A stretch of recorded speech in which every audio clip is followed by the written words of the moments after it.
அவர் சொன்னாரு, கர்த்தர் தான் நமக்கு சுகம் கொடுக்கிறார் பாஸ்டர், ஆனா அதை நிறைய சமயத்துல நாம சொல்றதில்லை என்று சொல்லி அவர் சொன்னார். அதே போல உண்மையாவே தேவன் இன்றைக்கு அது இல்லாத சமயத்துல நமக்கு தெரிகிறது. ஒரு காரியத்தை அநேகர்கிட்ட முட்டி மோதி ஒண்ணு இல்லாம வந்து அதுக்கப்புறம் ஆண்டவர் அந்த காரியத்தை அற்புதமா நடத்தினான்னா அப்போ சொல்றோம் நாம, ஆண்டவர் என்ன அங்க போன கிடைக்கல, இங்க போன கிடைக்கல, அப்புறம் ஜெபம் பண்ண கிடைச்சதுன்னு சொல்லி. ஆனா நிறைய வேளைகள்ல சாதாரணமா ஆண்டவர் தந்துடுறாரு.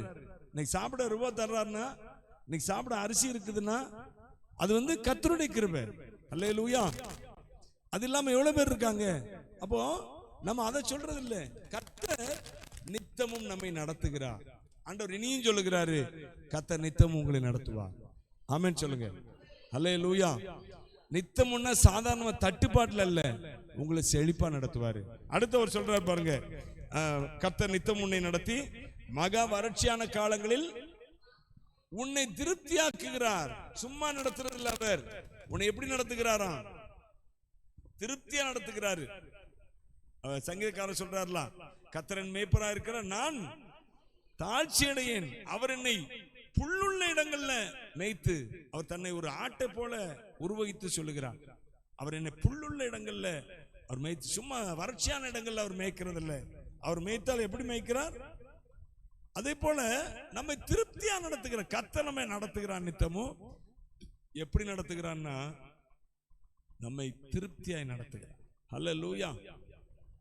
நீங்கள் சாப்பிட்டு புசித்து திருப்தி அடைந்து உங்கள் தேவனாகிய கர்த்தருடைய நாமத்தை துதிப்பீர்கள் அப்படிங்கிறார். யோவேல் வசனம், யோவேல்ல நினைக்கிறேன், யோவேல் தீர்க்கதரிசன புஸ்தகத்துல கர்த்தர் சொல்றாரு, நீங்கள் சாப்பிட்டு ஸ்தோத்திரம் வாசிங்க, சம்பூர்ணமாய் சாப்பிட்டு 2:26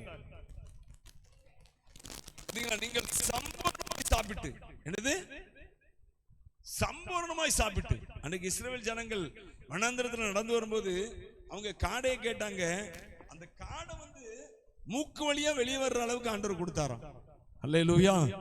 அவங்க சாப்பிட்டு எப்படி வந்துச்சா, மூக்கு வழியா. அப்படின்னா என்ன அர்த்தம்? வயிறு ரம்பி தொண்டெல்லாம் ரம்பி எங்க வந்துட்டு இப்போ அந்த அளவுக்கு சாப்பிட்டுருக்கான் பாருங்க. அப்போ கர்த்தர் சொல்றார், அவர் கொடுத்தாரு, எப்படி கொடுப்பாரு? சம்பூர்ணமாய் சாப்பிட்டு நீங்கள் திருப்தி அடைந்து உங்களை அதிசயமா நடத்தி வந்த உங்கள் தேவனாகிய கர்த்தருடைய நாமத்தை துதிப்பீர்கள். வாசிங்களேன், யாராவது அந்த வசனத்தை வாசிங்களேன். நீங்கள் சம்பூர்ணமாய் சாப்பிட்டு திருப்தி அடைந்து உங்களை அதிசயமா நடத்தி வந்த துதிப்பீர்கள். வெட்கப்பட்டு போவதில்லை. ஆண்டவர் வெட்கப்பட்டு போவதில்லைன்னா ஏன் வெட்கப்பட்டு போடலாங்கிறாரு? எதை வச்சு சொல்றாரு? நீங்க சம்பூர்ணமா சாப்பிடுவீங்க. என் ஜனங்கள் வெட்கப்படல அப்படின்னா அதுக்கு ஒரு அடையாளம் என்னன்னா, நீ சம்பூர்ணமா இருப்ப எல்லாவற்றிலும். அல்லேலூயா. அப்ப கர்த்தர் நித்தம் நடத்துகிறாரு. மகா வறட்சியான காலங்கள்ல உன் ஆத்துமான செய்கிறார். மகா வறட்சியா, ஊரெல்லாம் வறட்சி, ஆனா தேவனுடைய பிள்ளைகளோ சாப்பிட்டு திருப்தியா இருப்பார்கள். அவர்கள் மீதம் எடுப்பார்கள். அல்லேலூயா. எத்தனை பேர் நம்புறீங்க? எத்தனை பேர் விசுவாசிக்கிறீங்க? எல்லா பக்கமும் வறட்சியா இருக்கலாம், ஆனா நீங்க திருப்தியா இருப்பீங்க. அதுதான் தேவனுடைய ஸ்டைலுங்க. அல்லேலூயா. நீங்க பாருங்க, இஸ்ரவேல் ஜனங்களை அவர் எகிப்துல பஞ்சம் வருது, பஞ்சம் வர்றதுக்கு முன்னாடியே அவர்களுக்கு முன்னாக ஒரு புருஷனை அனுப்பினாராம். யாரு? யோசேப்பை அனுப்பினாராம். பஞ்சம் பின்னாடி வரப்போகுது, முன்னாடி. நீங்க வாசிக்கலாம் 105 சங்கீதத்துல 17 வசனமா வாசிங்க. 105:17.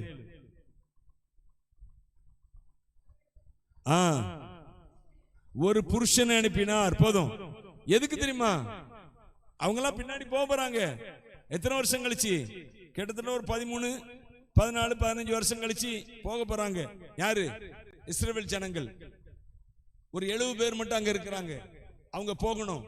பின்னாட்கள் ஒரு பஞ்சம் வரப்போகுது, அதுக்கு அவங்களை தப்பு வைக்கணும். கர்த்தர் என்ன செய்தாராம்? 15, 16 வருஷத்துக்கு முன்னாடி யோசேப்பு என்ற ஒரு மனுஷனை அனுப்பினாராம். அல்லேலூயா. அவன் அங்க தயாரா இருக்கிறான். வச்சு பாருங்க. எலியாவுக்கு அப்படிதான். ஆண்டவர் எலியா அவன் அந்த கேரி தாற்றண்டையில அவன் ஒளிஞ்சிருக்கிறான். ஒளிஞ்சிருக்கும்போது கர்த்தர் சொல்றாரு, நீ எழுந்து சாரிபாத் என்ற ஊருக்கு புறப்பட்டு போ, நான் உனக்கு போஷிக்கும்படிக்கு ஒரு விதவைக்கு கட்டளையிட்டேன் அப்படிங்கிறாரு. நான் சொல்ற புரியுதா உங்களுக்கு? எகிப்து இஸ்ரவேல் ஜனங்கள் கஷ்டப்படுவாங்கன்னு 15 வருஷத்துக்கு முன்னாடி 16 வருஷத்துக்கு முன்னாடி ஒரு புருஷனை ஒரு மனுஷனை அனுப்பி அங்க ராஜாவா கிட்டத்தட்ட ராஜாவாக்கி வச்சிருக்கிறாரு. இங்க பாக்குறோம் 1 ராஜாக்கள் 17ஆம் அதிகாரத்துல பார்க்கிறோம். அதுல எலியா அவன் கஷ்டப்படக்கூடாது, தன்னுடைய பிள்ளை கஷ்டப்படக்கூடாதுன்னு அவர் சாரிபாத் விதவைக்கு கட்டளையிட்டேன் அப்படிங்கிற. வாசிங்க அந்த வசனத்தை வாசிங்க. 1 ராஜாக்கள் 17ஆம் அதிகாரத்துல நீங்க வாசிங்கன்னா 9ஆம் வசனத்தை வாசிங்க.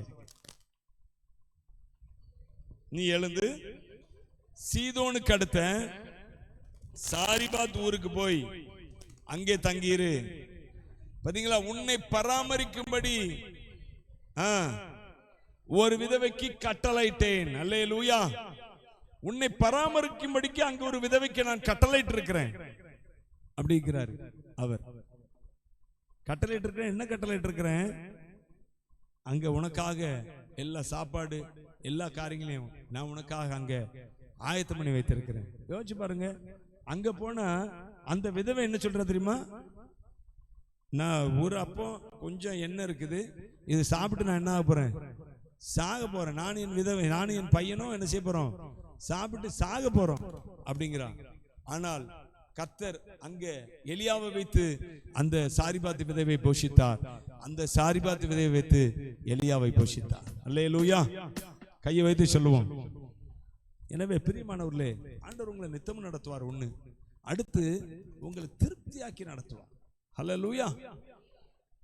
ஜனங்கள் இஸ்ரவேல் ஜனங்கள் எகிப்திலிருந்து புறப்பட்டு வராங்க. புறப்பட்டு வரும்போது அவங்க சும்மா வரக்கூடாது, பொண்ணு வெள்ளி நகையோட வரணும்னு சொல்லி கர்த்தர் என்ன சொல்றாரு? நீங்க போய் பக்கத்துல இருக்க வீடுகள் எல்லாம் கேளுங்க சொல்றாரு. அவங்க போய் கேட்கறாங்க. கேட்டா பக்கத்து வீடுகள் எல்லாம் பொன்னை வெள்ளியை எடுத்து கொடுக்குறாங்களாம். நீங்க புறப்பட்டு வாங்க போங்க அப்படி சொல்லி, என்னது பொன்னை வெள்ளியும் அவர்களை பொன்னோடும் வெள்ளியோடும் புறப்பட பண்ணினார். கை தட்டி அவரை ஸ்தோத்திரம் பண்ணும். நீ வனாந்தரத்துல போனா கூட அங்க என்ன ஃபங்க்ஷன் அட்டெண்ட் பண்ண போறாங்களா, திருமணம் நடக்க போதா, என்ன நடக்க போகுது, எதுக்கு பொண்ணு வெள்ளி? நீ சும்மா போக கூடாது. ஏன் பிள்ளை, ஆனா நீ எப்படி போகணும்? நீ செழிப்பா போகணும். ஹல்லேலூயா. அதான் அவருடைய பிள்ளைன்னா நாம எப்படி இருக்கணும்? நாம இந்த வார்த்தையை விசுவாசிங்கிறான். அதைத்தான் சொல்ல வர. எந்த சூழ்நிலையிலும் அதுதான் முக்கியம். இதை நாம் அறிந்து கொள்ளணும். தேவனை குறித்து நாம் இதுவரை தேவனை குறித்து எப்படி அறிந்தோம்? தேவன் நம்மை தேவைப்பட்டா ஆசீர்வதிப்பாரு, தேவைப்படாட்டா விட்டுருவாரு அப்படி நாம் நினைச்சோம். அவர் சித்தன்னா ஆசீர்வதிப்பாரு, அவர் சித்தம் இல்லைன்னா நம்ம அப்படியே கஷ்டப்பட்டுக்கிட்டே இருக்கணும் அப்படின்னு நினைச்சோம்.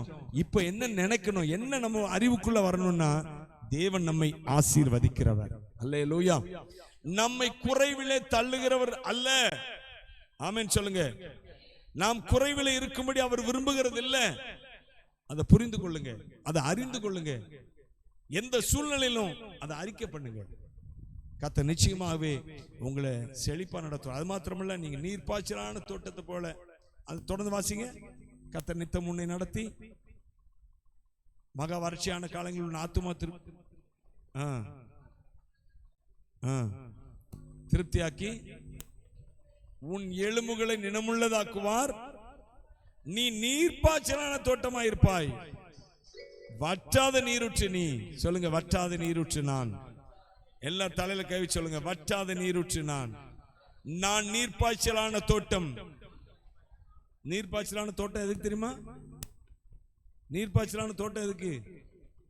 நீ செழிப்பா இருக்கிற மாத்திரமல்ல, செழிப்பை கொடுக்கணும் அநேகருக்கு. அல்லேலூயா. ஊழியங்களுக்கு உன் செழிப்பை கொடுக்கணும். ஜனங்கள் கஷ்டப்படுறவங்களுக்கு உன் செழிப்பை கொடுக்கணும். உன்னை தேடி வர்றவங்களுக்கு உன் செழிப்பை கொடுக்கணும். யோசிப்பு அங்க ராஜாவா தூக்கி வச்சார்னா எதுக்கு? வர்ற போற தேசங்கள்ல இருந்து வர்றவங்களுக்கு எல்லாம் அவன் தாராளமா கொடுத்தான். அல்லேலூயா. அதுக்குதான் அவன் அங்க வச்சாரு. அதே போல உங்களை என்னைய வச்சிருக்கான்னு தெரியுமா? கர்த்தர் நாமம் நம் மூலமா மகிமைப்பட வேண்டும். அல்லேலூயா. நாம வாழ்ந்திருக்கல்ல, நாம் வாழ்ந்திருக்கணும். நம்மை வைத்து அநேகர் என்ன செய்யணும்? வாழ்ந்திருக்கணும். ஊழியங்கள் செழிக்கணும். அல்லேலூயா. அதற்கு தான் உங்களை வச்சிருக்க. அதுக்கு தான் உங்களை செழிப்பாக்குறாரு. அது இருதயத்தில் எப்பவுமே இருக்கணும். அது உங்களை செழிப்பாக்குறாருன்னா முதல் நோக்கம் நீங்க செழிப்பா இருக்கணும். இரண்டாவது நோக்கம், உன்னை வைத்து ஊழியங்கள் என்ன செய்யணும்? வளர வேண்டும், ஆசீர்வதிக்கப்பட வேண்டும். ஹல்லேலூயா. ஜெபம் பண்ணுவோம். நல்ல பிதாவே, ஸ்தோத்திரம். இயேசுவின் நாமத்தினாலே நான் சொன்ன வார்த்தையின்படியாக ஆண்டவர் கர்த்தர் நித்தம் உன்னை நடத்தி மகா வறட்சியான காலங்களிலும் உன்னை திருப்தியாக்கி உன் எலும்புகளை நினமுள்ளதாக்கி நீ வற்றாத நீரூற்ற போல நீர்ப்பாய்ச்சலான தோட்டத்தை போல இருப்பாய் என்று சொல்லி வேத வாக்கியம் சொல்லுகிறபடி கர்த்தாவே இந்த வார்த்தையின்படி உடைய பிள்ளைகள் இயேசுவின் நாமத்தில் ஆசீர்வதிக்கப்படுவார்களாக. நாம் எல்லாரும் இந்த வசனம் சொல்லலாமா? ஸ்தோத்திரம். கர்த்தாவே, நீர் இன்றைக்கு வாக்கு பண்ணியிருக்கிறீர். கர்த்தர் நித்தமும் உன்னை நடத்தி மகா வறட்சியான காலங்களில் உன் ஆத்துமாவை திருப்தியாக்கி உன் எலும்புகளை நினமுள்ளதாக்குவார். நீ நீர்ப்பாய்ச்சலான தோட்டத்தை போலவும் வற்றாத நீரூற்றை போலவும் இருப்பாய் என்று எங்களுக்கு வாக்கு பண்ணியிருக்கிறீங்க. இந்த வாக்கு தத்தம் எனக்கு, என் குடும்பத்துக்கு, என் பிள்ளைகளுக்கு, என் சந்ததிக்கு, என்னுடைய சபையில் உள்ள ஒவ்வொரு குடும்பங்களுக்கும் நாங்கள் சொந்தமாக்குகிறோம் இயேசுவின் நாமத்தினாலே. கருத்தில் அர்ப்பணிக்கிற ஆண்டவரே, கர்த்தாவே, இந்த வார்த்தை எங்களுக்கு சொந்தமாக்கி கொண்டதற்காக நன்றி செலுத்துகிறோம். ஆசீர்வாதம் இயேசுவின் நாமத்தில் பிதாவே. என் ஆத்துமாவே கர்த்தரை ஸ்தோத்திரி, என் முழு உள்ளமே அவருடைய பரிசுத்த நாமத்தை ஸ்தோத்திரி. ஆத்துமாவே கர்த்தரை ஸ்தோத்திரி, அவர் சிறு சாலபரம் மறவாதே. ஆமென். நம்முடைய கர்த்தராகிய இயேசு கிறிஸ்துவின் கிருபை, பிதாவாகிய தேவனுடைய அன்பு, பரிசுத்த ஆவியின் ஐக்கியம் நம்முடையரோடு கூட இருப்பதாக.